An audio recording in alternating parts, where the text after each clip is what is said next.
हर हर महादेव। आज मैं आपको श्री शिव महापुराण में रुद्र संहिता प्रथम सृष्टि खंड प्रथम अध्याय सुनाने जा रही हूँ। हर हर महादेव। महर्षि शौनकादि का सूत जी से शंकर जी की महिमा सुनाने का आग्रह करना। पुरातन काल की कथा है कि भगवान श्री वेदव्यास जी महाराज के शिव एवं परम प्राणिक श्री सूत जी महाराज जी श्री गंगा जी और कालिंदी के संगम स्थल पर श्री शंकर भगवान की नगरी में त्रिभुवनपति श्री शिव जी की घोर तपस्या में लीन थे। उसी समय वहां पर महर्षि शौनक जी अपने साथ अनेक ऋषियों सहित पधारे। वह श्री सूत जी महाराज जी को शिव की उपासना में मगन देखकर अपने हृदय में अत्यंत प्रसन्न हुए और हाथ जोड़कर श्री सूत जी से प्रार्थना करने लगे कि हे प्रभु दीनानाथ, आप हमारे दूर करो, हमारे अज्ञान का नाश करते हुए ज्ञान के शत्रुओं को खोलो और हमारा हृदय बड़े अनशन से घिर गया है। हे ज्ञानेश, आगे कलयुग आ रहा है जो घोर संकट का समय है। इस कलयुग रूपी अज्ञान से हमें मुक्ति का मार्ग बतलाइए। हम सभी ऋषि गण आपके चरणों के दर्शन करने के लिए आए हैं। सौभाग्यवश आपके दर्शन को प्राप्त कर हम सुख का अनुभव करते हैं। हे मुनीश्वर, इस समय अत्यंत भयंकर पाप मुक्त समय आ गया है और आगे भी इसे अधिक भयंकर समय आने वाला है। हमें ऐसा ज्ञान पड़ता है कि कलिका काल में जीव घोर पापी हो जाएंगे। जीवन अपने सत्य सनातन धर्म को छोड़कर अधर्म करने लगेगा। वैदिक धर्मानुसार न चलकर निंदित कार्य करेंगे, निंदा का पात्र बन जाएगा। प्राणी असत्यवादी, धन के लोलुप, सत्कर्म सहित पाप कर्म को करने लगेगा और कलयुग के प्रभावंश आदमी जाति कर्मों को छोड़कर एवं जप तप तीर्थ इत्यादि को भूलकर केवल पाखंड को करने लगेगा। उससे यम नियम तथा संयम कुछ भी न हो सकेगा। अज्ञान अनुसार होकर इंद्रियों के दास बनकर व्यभिचार आदि कुकर्मों में पड़कर पाप में जीवन व्यतीत करने लगेगा। सत्य को त्याग, धर्म को छोड़ अत्यंत को आग्रह करेंगे। सारी विन व्यवस्था अस्त व्यस्त हो जाएगी। ब्राह्मण अपने कर्मों को छोड़कर स्त्री, वैश्य तथा शत्रु के कर्मों को करने लगेंगे। इसी प्रकार से वैश्य भी अपने जातीय कर्मों को छोड़कर अपने जाति कर्तव्य को भुला देंगे। ब्राह्मण वैश्य स्त्रियां, ब्राह्मण शत्रु वैश्य, वैश्य स्त्रियां बनने का दावा कहने का तात्पर्य यह है कि सभी वर्ण अपने जाति कर्मों से विमुख होकर अधर्म आचरण को अपना लेंगे और घोर पाप करने लगेंगे। देव गुरु काम, क्रोध और अहंकार में फंसकर इस पाप रूपी अथवा सागर में डूब जाएंगे। शुद्ध आज्ञा पर्वती धारण करने और ब्राह्मण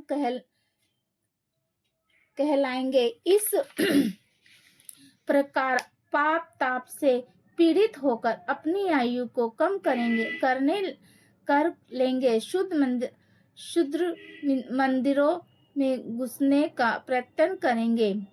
ब्राह्मण वैश्य मांस मंदिरा का पालन करने लगेंगे। स्त्रियां वैश्यामी, कुसकमी और भ्रष्टाचारी होंगे।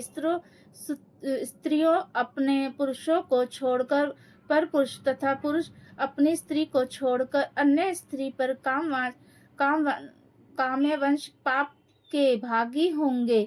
वेश्या सत्यवती नारी बनने का दावा करेंगी तथा सती स्त्री छल युक्त हो जाएंगी। पिता पुत्र, माँ बेटी, गुरु शिष्य का निरादर करने लगेंगे। जब तपशील बिल्कुल नष्ट हो जाएंगे, पुरुष स्त्रियों को अपने भोग विलास की वस्तु समझकर उसका भोग करेंगे। ब्राह्मण केवल अज्ञोपवित से माने जाएंगे। चतुर व्यक्ति अपने धम तथा चालाकी से पूजे जाएंगे। श्रृंगार केवल कली पूजा की 3 सामग्री कंगा, शीशा, सुरमेदानी बालों को संवारना ही होगा। पाप कर्म करने वाला, परिवार का पालन करने वाला ही व्यक्ति धनवान तथा बुद्धिमान समझा जाएगा। तीर्थ यात्रा करना पाप समझा जाएगा। इस कली काल में असुर प्रभावश सज्जन पुरुष चिराग तले मिलना भी कठिन हो जाएगा। दुष्ट सज्जन दुष्ट समझा जाएगा। इस कारण हे प्रभु, कलयुग में प्राणी मात्र सद्गति को किस प्रकार प्राप्त होंगे, इसलिए आप हमको अपने ज्ञान द्वारा हमारा मार्गदर्शन करिए, जिससे हमारा तथा सभी मनुष्यों का कल्याण होगा। हे भगवान दयालु गुरु, अपने शिष्यों से गुण भी भेद नहीं छिपाते, फिर आपके समान इस संसार में कोई दूसरा उद्धार करने वाला है भी नहीं। आप भगवान श्री देवायसी महाराज के प्रिय शिष्य हैं। आपने उनसे सभी वेद पुराणों के सार को ग्रहण किया है, सो है ज्ञानेश हमारे इस अज्ञान रूपी अंधकार को दूर करेंगे। इस आने वाले कली काल में प्रारंभ समय से बचने के उपाय को समझकर हमें मुक्ति के सद्मार्ग को बताए, जिससे हम सभी जीवों का कल्याण होवे। हे प्रभु, हमारे इस संशय को दूर करो।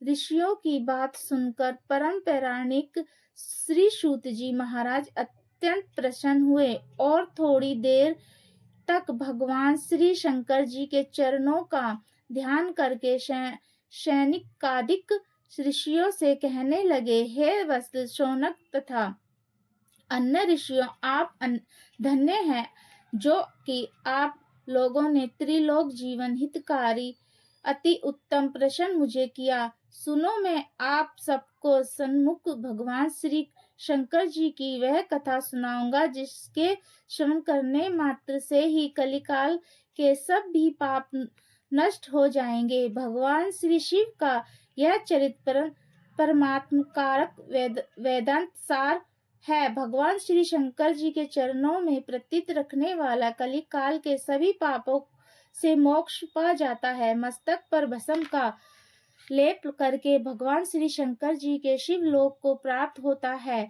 इनको नमस्कार करने वाला व्यक्ति पुत्रों के सुख का भागी होता है।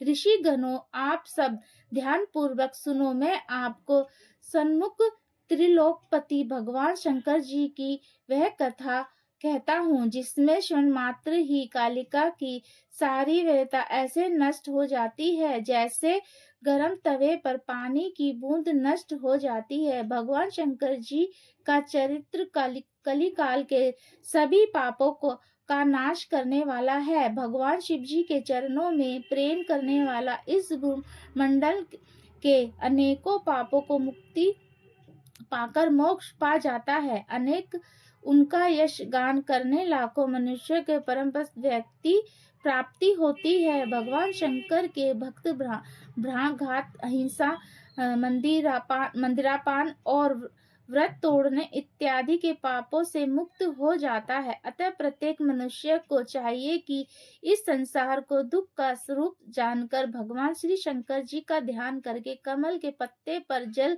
के समान शिव भक्तों के आस पास पाप भटकने भी नहीं पाते। शौन इत्यादि श्रीगण परम प्रामाणिक श्री सूत जी महाराज के ऐसे वचन सुनकर हाथ जोड़कर बैठ गए और ऋषिगणों की ओर से शयन जी ने प्रश्न किया, हे भगवान श्री शंकर जी महाराज, श्री शिव जी महाराज निर्गुण रूप कैसे हैं? यह आप हमको समझाइए कि भगवान श्री शंकर जी ने इस संसार चक्र की रचना क्यों की तथा वह स्वयं कैसे उत्पन्न हुए? क्या संसार अथवा प्रलय के समय भगवान शिव जी कैसे अवतार धारण करेंगे, अवतारित होते हैं, क्या कार्य करते हैं तथा वह अपने भक्तों के वश में होकर कैसे भक्तों का कल्याण करते हैं? हे भगवान, आप गुरु कृपा है, गुरु कृपा से भूत भविष्य तथा वर्तमान तीनों काल के विषय में पूर्ण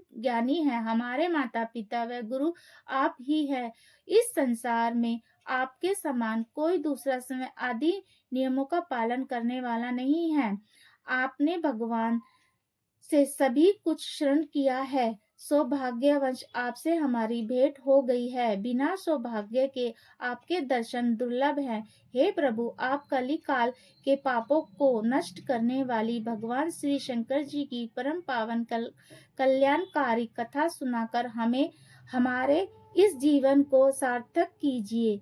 हे पाप मोचन, हे जगत पिता, हमारा इस संकट से उद्धार कीजिए। जय श्री महाकाल, जय श्री महाकाल। मैं आपको अब श्री शिव महाराज की कथा दूसरे अध्याय में सुनाऊंगी। जय श्री महाकाल, जय श्री महाकाल। आप सबको ये कथा सुनकर बहुत ही आनंद मिला होगा और मैं चाहूंगी कि आप ये कथा जितना हो सके सभी लोगों के पास पहुंचाइए। जो लोग ये कथा पढ़ नहीं सकते, कम से कम वह सुन तो सकते हैं। जय श्री महाकाल, जय श्री महाकाल।